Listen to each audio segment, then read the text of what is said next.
Is this the best World of Warcraft action figure ever made? Or is McFarlane trying to drain our wallets with this Elite Edition $60 price tag? Today, we're looking at the World of Warcraft Lich King from McFarlane Toys, and right away, this thing looks like it has some serious shelf presence. I'm seeing some sweet massive armor, Frostmourne, and enough spikes on this figure to make posing him feel just a little dangerous. But the real question is this actually going to be a grail piece for World of Warcraft fans and action figure collectors alike? Or is this just a really cool looking action figure that's gonna move like a frozen statue? Now, as we get ready to release Arthas from the packaging, let's see if this Elite Edition is truly worthy of Frostmourne, and see what dynamic poses we can achieve with the Lord of the Scourge here. Alright, starting off, we'll check out the accessories first. Now, the Lich King, he does come with a few different set of hands. First off, we get a set of closed fist hands, which is always nice to have if you want him looking more intimidating. Plus, it gives you that whole punchy feel. He also comes with a sword holding hand, which of course is going to be the main one most collectors are probably going to use because you do not display the Lich King without Frostmourne. And then we also have a pointing finger hand, which is actually pretty cool for this character. I actually like it because it gives him a more like kind of commanding villainous presence, like he's about to order the Scourge into battle. Next up, we get two Arthas head sculpts. One of them with a neutral angry expression, which works really well for that serious powerful Lich King pose. And the second head gives us a more villainous smile, and honestly, this one adds a lot more personality to this figure. And both of them, the sculpting is great. It's got that nice undead purplish skin, and honestly, the paint on these things is fantastic. There's highlights, there's shadows, and it almost feels like it's painted on there, not that whole dot matrix look. I mean, these head sculpts are like really awesome. And along with that head sculpt, you're also going to get Arthas' long flowing white hair piece that simply just inserts right there at the top of his head. Easy to put on, easy to put off, and it just really helps complete the iconic Arthas look to begin with. And like all McFarlane toys, you do get a figure stand, and this one has World of Warcraft printed on it. And there's also 3 cards that come with it. The action figure card, as we can see here, and if you play World of Warcraft, there is this redemption code bonus game card that I believe gives you some backpack transmogs, and you get this 50-point Elite Edition card that you can enter into the Elite store. But of course, the best accessory I have seen in a very long time, and that is the iconic Frostmourne. I mean, millions and millions of people know what this is. This is that iconic video game sword from the WoW franchise. And honestly, this is an important part of the Lich King look. And McFarlane, whoever the artist was on this, did a fantastic job. First off, the blade is a nice soft plastic, which is really good. You do not want to break this. And the detail on this deal is fantastic. They got it looking video game accurate, in my opinion. I mean, one side is bladed, the other side's got a bit of a oversized serration. You've got that freaking sweet ram skull on both sides, the evil runes in the middle, and if the camera does pick it up, there's even a few little battle scar marks on the sword, which is really cool. Again, it looks like ancient metal, and to make this thing pop, they did give it a black wash throughout, really making the shadows up here deeper than what they are. This thing is fantastic looking. Heck, even the handle has that wonderful leather banding around it, as well as the metal bands too. I've never actually been this excited about an accessory, but this Frostmourne, it's just freaking awesome. Now, just as impressive as the accessories are, the Lich King action figure itself is absolutely amazing. Right away, I can feel that this figure has some nice weight to it, and I love the fact that we're getting a Lich King in all of his glory here. The armor is painted beautifully, and nothing on this figure feels like it was left plain. From the front side to the back side, there is details everywhere. The black wash really helps pull out all the sculpted details in the armor, and it gets into every little nook and cranny, which gives that whole figure this dull, grimy look, like it's been sitting on the frozen throne for centuries, just commanding the Scourge. And of course we have Arthas here, wearing their iconic Lich King helmet, which looks fantastic. No detail is spared in this thing. From the front to the back, the helmet has the sharp, intimidating designs that make the Lich King instantly recognizable. The white hair looks really good coming out from underneath the helmet, as we can see, and draping down over the cape. And one detail that I really like is that they didn't just paint the eyes blue. You can actually see a little bit of the blue glow coming out from underneath the helmet, which is a nice touch. Now moving over to the shoulder armor, this is where this figure starts looking insane. On one side, we have the skull coming right out of the shoulder pad, and this looks super sick. It has almost like this fleshy bone-like design with golden detail on the edges worked into it. It just looks awesome. Then on the other shoulder, we get these wicked spikes coming out, and again, everything is covered in detail, and the spikes on the shoulder pieces have this little bit of give to them, but they're still pretty sharp and pointy, so you probably don't want to press too hard on them unless you like enjoy pain from your action figures. Now moving down from the arms, we get these nice scale-like metal armor, which looks really cool. Then we have these slightly rubberized elbow armor, which is a nice touch. It helps keep the look of the armor while still allowing for some movement. The gauntlets are really nice. Once again, we get the skull motif working into the armor here with spikes coming out, and even the spikes have sculpted ridges on them, which is really dope. Now this is the kind of little details that I really appreciate, because they could have just easily made these smooth spikes and called it a day, but I feel like we're really getting our money's worth here. The hands and forearms have this brown leather look with buckling sculpted into them. It's really nice, very cool, and I do think this area maybe could have used a little bit more paintwork, a little black wash to bring out the texturing more, but it's not bad overall. But compared to the rest of the figure, this is probably one of the few areas where the details feels a little bit plain in my opinion. But now let's move on to the torso area, and wow, this is where this figure shines again. You can see chainmail underneath the plate armor, and it looks gorgeous. The chest plate armor has dents and dimples and battle-worn texture throughout it, which gives this figure a really nice, worn, heavy armor look.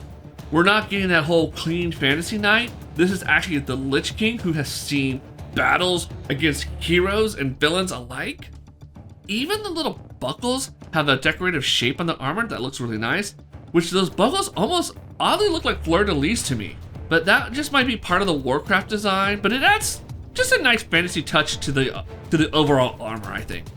Now checking out the belt area, we get this awesome skull belt, and there's a soft rubberized loincloth piece hanging down on the front that looks really good. It helps add layers to the figure without making everything feel like one solid chunk of plastic. And turning the Lich King to the backside, the details continue. We still get the plate armor look, and you can still even see more marks and dents, as well as scale mail and chain mail going throughout. But the one thing I've actually never noticed about this figure is the little leather padding that he has on his backside. Cause honestly, I guess the Lich King needs a little cushion when he's sitting on that icy throne all day, and honestly, I kinda respect that. Now moving down to the legs, the armor is just as impressive here as it is anywhere else. One thing that stands out here is that I love the fact that the upper thigh armor has this fine motif connected to rib bones that wrap around here, and it looks awesome. It's a creepy design choice for this character, but I mean, it is part of the Lich King, but it's just so awesome that they were able to sculpt this detail in. Again, we're still seeing more chainmail underneath the plate armor of the leg area. Again, nicely done. And the sculpting here is still loaded with a bunch of texture, and the paintwork is superb. But moving a little further down, we have this hardened fur armor around the lower legs. Now, because obviously you gotta keep those calf muscles warm when you're ruling over an icy kingdom, the fur texture looks amazing, looks really good, and it breaks up all of the metal motif that we've just seen recently in this armor. The shin armor continues with the skull plate design, and I love the fact that we get the horn jutting out on both legs. It keeps the design consistent, and it still makes the Lich King look extremely dangerous from every angle. Now moving down to the feet, these things are basically encased in heavy plate armor with some spikes coming out. And honestly, these look less like functional boots and more like some kind of medieval footwear torture device, but for the Lich King, this works. Now thankfully, we are getting the peg holes at the bottom of the feet, which is going to be helpful for keeping him upright as we display him in certain poses. And the Lich King, obviously he does come with a cape, And this cape does have a nice dark navy color to it. And overall, it honestly looks really good. It does look a bit cleaner than I expected it would be, because I would have loved to have some kind of grime and staining and dirt worked into it, because this is the Lich King after all. He's dealing with ice, undead armies, and probably not a whole lot of dry cleaning back up in the Northrend area. But the cape does have a nice tatter look along the bottom edge, and that does help sell the darker fantasy style of the Lich King.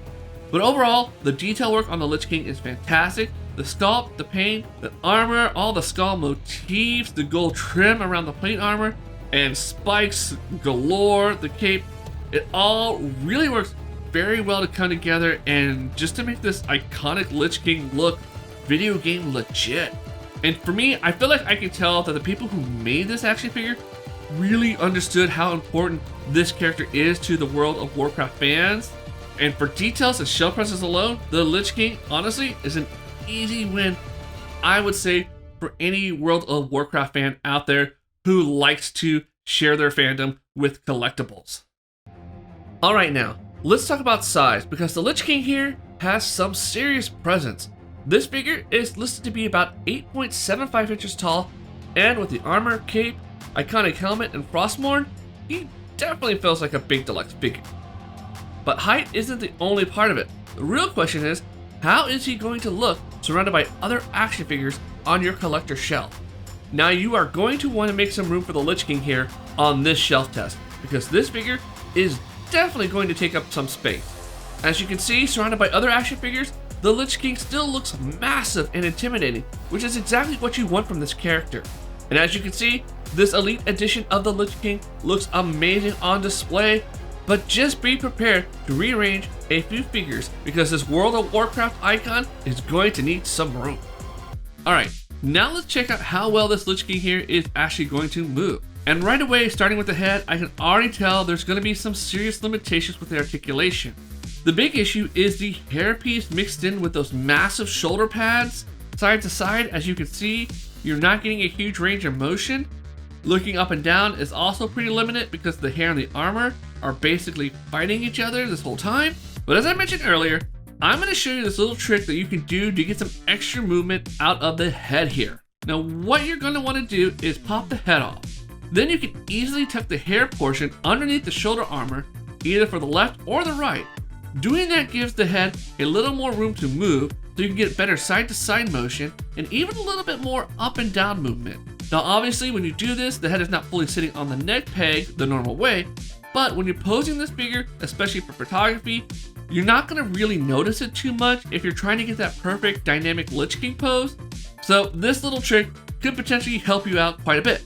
Now moving down to the shoulder armor, these pieces do have some give to them. They are on their own ball joint underneath the shoulder, so this does help when you're trying to move the arms around. Now with the arms, you can get a pretty good T-pose, but because these shoulder pads are so big, you're still going to limit some of the movement around the shoulders. You're not going to get a full clean 360 rotation here without fighting the armor. Now the joints themselves feel pretty smooth throughout, and you can rotate the arms around here at the shoulder, but again, just be aware the armor is going to stop you from going too far. Now it does look like he's supposed to have double jointed elbows, but because of the elbow armor, that movement is definitely restricted. You will get bend out of the elbow, but you're not going to be able to fold it all the way as you would a traditional super articulated figure. Now that being said, one thing I actually really like is that we do get rotation at the elbow. That little twist is surprisingly helpful, especially if you're trying to get both hands lined up with Frostmourne or just trying to make a cool sword pose look more natural. Now there's no articulation at the forearm, there's no rotation, so no moving in this section. But down at the wrist, you can rotate the hands around and you also get that up and down hinge movement, which again is really helpful for sword posing because you can angle Frostmourne a lot better depending on how you want him holding it. And the hands on a simple peg system, so swapping them out is pretty easy. You can just pop one hand off and pop the other one on without too much trouble. Now moving to the upper torso, we do get a nice rotation here. You can turn him around pretty well at the upper body joint, and there's a little bit of side to side movement, but just like everything else on this figure, the armor is going to limit how much range you can actually get. Now there is no articulation point here at the lower torso portion, so the whole middle section is pretty solid. So you're pretty much going to rely upon the upper torso movement for any twisting or posing in this area. But the one really nice thing is the cape. Now the cape has wires running along both sides, and that's awesome for dynamic posing. You can shape it out there, flare it, tween, give it a little movement so you don't just have to hang it straight down. For a character like the Lich King, this is going to add a lot of drama to your posing and display aspects. Now moving down to the leg, you can do a nice split pretty smoothly. You get a decent range kicking forward, and not too bad of a range for him to kick back as well if need to. There's also rotation here at the upper thigh, which is always nice to have, and it helps a lot when you're trying to adjust his stance. Now as for the knees, we do have pin joints here, but once again, the armor is going to be the main limitation. Because of the hard fur and the armor piece around the leg, you are not going to get that full knee bend articulation that you would expect from a double jointed setup. You can still bend the knee here for wider stances and basic action poses, but you're not going to get anything super deep here for an extremely dynamic pose. And down for the ankles, the hard fur armor also limits movement. You're not going to get the rocking motion at the ankle area, which is a little bit of a bummer, but you can still point the feet down some and get a little bit of upward movement. But most of the time, I think you're pretty much going to have those feet in a neutral position. So overall, the articulation is definitely limited, but I kind of expected it with a figure this heavily armored. The good news is, he still has enough movement to get those powerful Lich King poses. You're probably not going to have him doing any crazy ninja kicks or anything like that, which honestly would be really out of character for the Lich King here. But for standing there with Frostmourne commanding the shelf or looking like he's about to raise an undead army, the articulation on this figure gets the job done. Overall, I have to say this McFarlane Elite Edition Lich King is really an impressive action figure. The articulation does have some limitations, especially because of all the armor, the shoulder pads, and that hairpiece, but honestly, I kind of expected that with a figure this heavily designed. Where this figure really wins is in the details, the shelf presence, and just how powerful it looks once you start posing it with Frostmourne.